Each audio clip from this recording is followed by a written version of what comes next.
ازيكم؟ يا رب تكونوا كلكم بخير. النهارده انا هعمل شيبسي المصانع في البيت بطريقه سهله جدا من غير اي مواد حافظه. بيبقى طعمه اجمل واحلى من بتاع الاكياس او بتاع المصانع. تعالوا نشوف الطريقه مع بعض. البطاطس اللي معايا انا قشرتها، هقطعها بقطاعه الشيبسي. لو ما عندكيش قطاعه الشيبسي، مقشره البطاطس تقدري تستخدميها.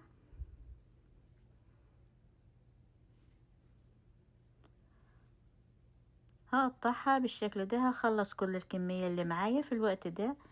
انا بغلي مية علشان هضيفها على الشيبسي. هغسل البطاطس.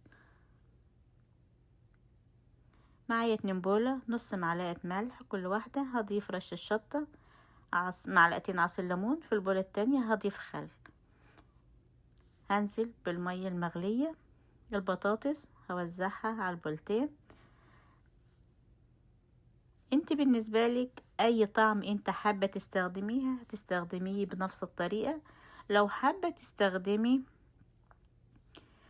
مية خيار المخلل يبقى بطعم الخيار المخلل براحتك، تقدري تضيفيه على المية المغلية. هسيبه في المية تلت ساعة. هسيب الشيبسي تلت ساعة. هصفيه من المية وهروح على البوتاجاز. الزيت غلي على درجة حرارة متوسطة. هنزل بالشيبسي، هوزع الشيبسي واحدة واحدة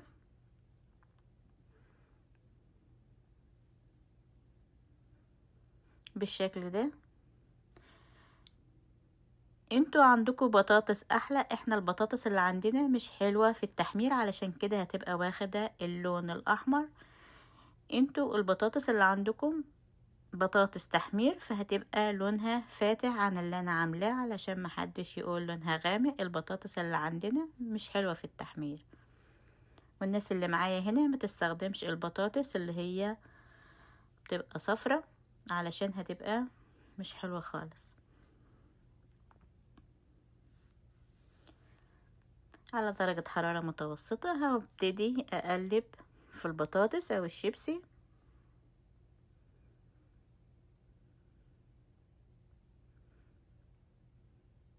بالشكل ده.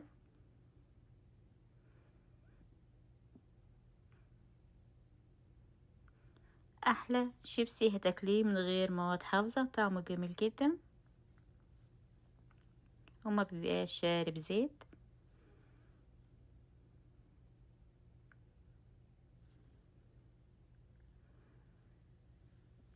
شايفة الشيبسي كده جميل جدا. هطلع الشيبسي.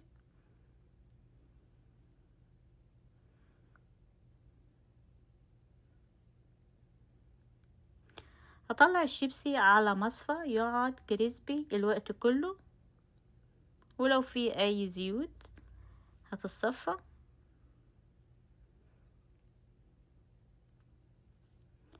هكمل باقي الكمية بنفس الطريقة.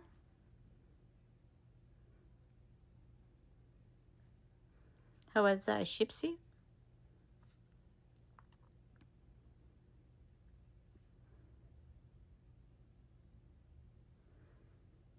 هكمل باقي الشيبسي بنفس الطريقة.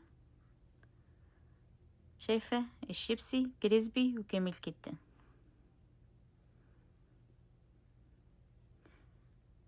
انا خلصت كل الشيبسي اللي معايا. لو حابة تضيفي جبنة تبقى جبنة بودر. بعد ما تسوي الشيبسي هتضيفي جبنة بودر. حابة بابريكا، حابة باربيكيو، يبقى كله بودر ضيفيه بالشكل ده. لو عندك اطفال، كل الاطفال بتحب الشيبسي اللي بالجبنة. طريقة سهلة جدا وما بياخدش وقت.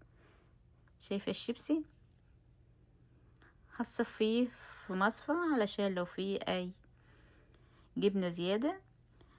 كده الشيبسي بتاعي جاهز، ما بياخدش وقت، واي طعم انت حابة تعمليه بعد ما يستوي.